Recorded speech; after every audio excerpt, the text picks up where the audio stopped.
Good morning, everyone. Students, today we will read chapter 5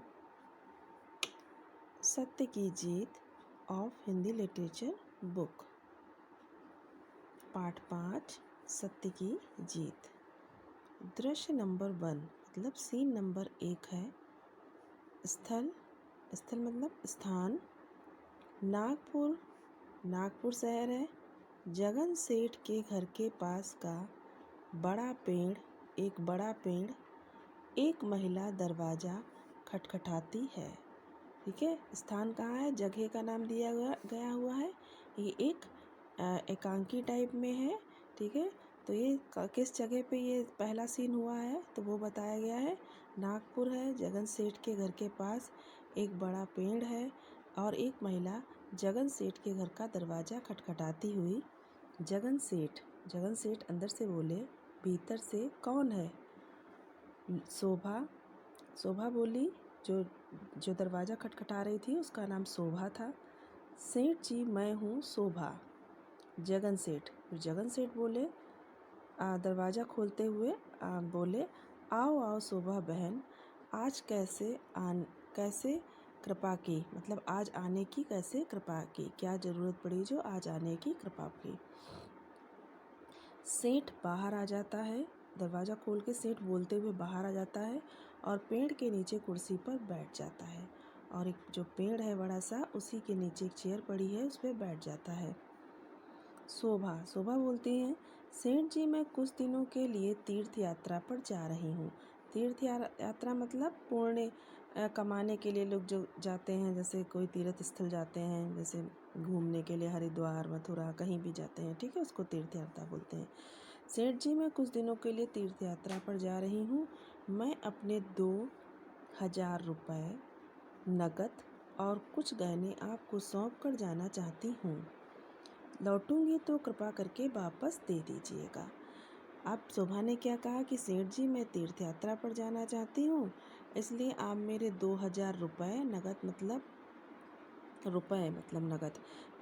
नगद रुपए और कुछ गहने आपको देकर जा रही हूँ और जब वापस आऊँगी तो आप मुझे इन्हें वापस कर दीजिएगा।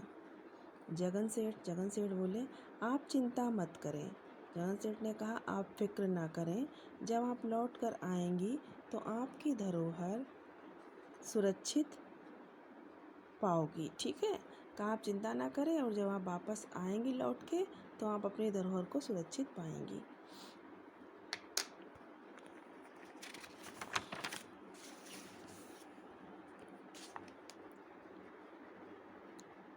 शोभा, मैं आपकी बहुत आभारी हूँ, आपने मेरी चिंता दूर कर दी। शोभा ने कहा, मैं आपकी बहुत एहसानमंद हूँ और आपने मेरी चिंता दूर कर दी।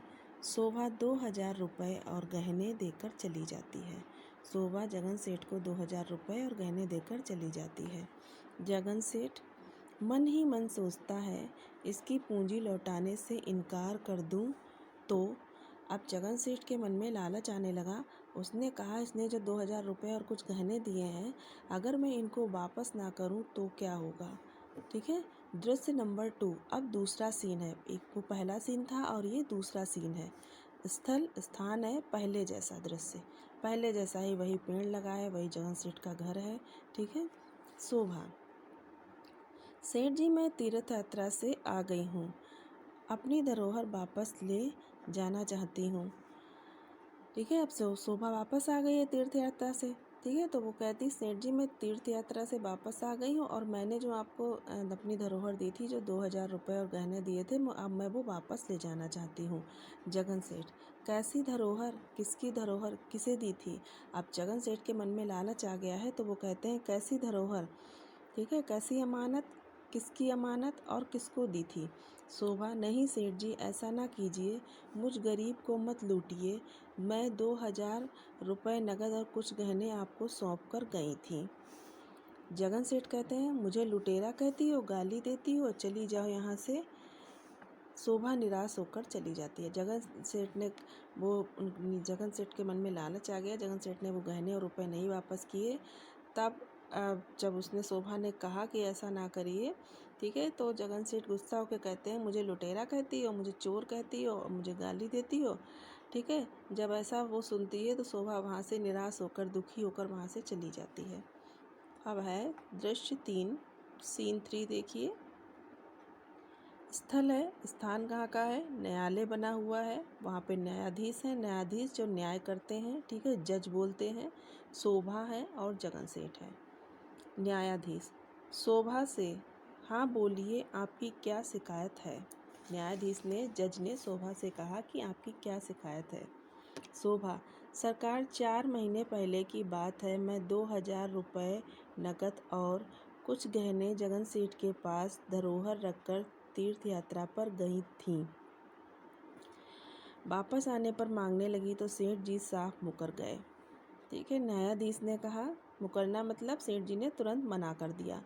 न्यायाधीश ने कहा, क्यों जगन सेठ, यह महिला क्या सच कह रही है? जब न्यायाधीश ने जगन सेठ से पूछा तो जगन सेठ घबराने के साथ कहते हैं, जी नहीं सरकार, मैं इस महिला को नहीं पहचानता, ठीक है। न्यायाधीश कहते हैं शोभा से, क्या आपकी तरफ से कोई गवाह है? न्यायाधीश कहते हैं कोई गवाह है जिस मतलब गवाही दे सकता है जिसने ये सब देखा हो? शोभा कहती है, जी नहीं सरकार, मैंने जब इनके पास धरोहर रखी थी तो एक पेड़ के सिवा वहाँ कोई नहीं था। जब वह धरोहर देने गई थी तो उस पेड़ के नीचे ही खड़ी थी। तो वो कहती, पेड़ के सिवा मेरा मतलब किसी ने भी नहीं देखा इनको, मेरी जब मैं अपनी धरोहर इनको दे रही थी। न्यायाधीश ने कहा, क्यों जगन सेठ, आप उस पेड़ को जानते हैं? जगन सेठ ने कहा, जी नहीं सरकार, मैं तो उस पेड़ को सपने में भी नहीं देखा।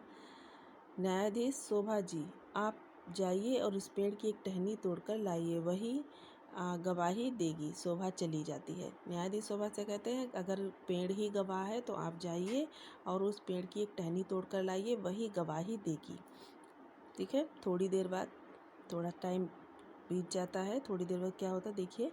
न्यायाधीश, जज कहते हैं, शोभा अभी तक आई नहीं। जगन सेठ से न्यायाधीश कहते हैं कि शोभा अभी तक आई नहीं, जरा आप खिड़की से देखिए वह आ रही या नहीं। न्यायाधीश ने जगन सेठ से कहा कि जरा आप खिड़की से देखिए कि शोभा आ रही है कि नहीं, अभी तक आई नहीं। जगन सेठ, सरकार वह पेड़ तो यहाँ से लगभग 3 किलोमीटर दूर है, तो अभी वहाँ पहुँची भी नहीं होंगी, ठीक है। जगन सेठ ने कहा, सरकार वो पेड़ तो लगभग यहाँ से 3 किलोमीटर दूर है और अभी तो शोभा पहुँची भी नहीं होगी। न्यायाधीश कहते हैं, क्यों जगन सेठ, आप तो उस महिला और पेड़ को जानते ही नहीं थे, फिर आपने कैसे जाना कि पेड़ कितनी दूर है? जाओ उसकी धरोहर उसके आने से पहले ले आओ, नहीं तो तुमको कठोर दंड दिया जाएगा, ठीक है। अब जगन सेठ पकड़ गए क्योंकि उन्होंने कहा कि घर से 3 किलोमीटर दूर है, मतलब यहाँ से 3 किलोमीटर दूर है। जब जगन सेठ पकड़ गए तब फिर क्या हुआ, उन्होंने कहा कि जज ने कहा कि आप तो उस महिला और पेड़ को जानते ही नहीं थे, फिर आपको कैसे पता चला कि वह पेड़ कितनी दूर है? और जज ने कहा कि जाओ घर जाके उसकी धरोहर लेके आओ, नहीं तो तुमको कठोर दंड, मतलब तुमको बहुत ढेर सारा मतलब पनिशमेंट दिया जाएगा, ठीक है। जगन सेठ गिड़गिड़ाता हुआ बोला, क्षमा कीजिए सरकार, मैं लालच में आकर बेईमानी करने लगा था, मैं शोभा बहन की धरोहर अभी लौटा देता हूँ।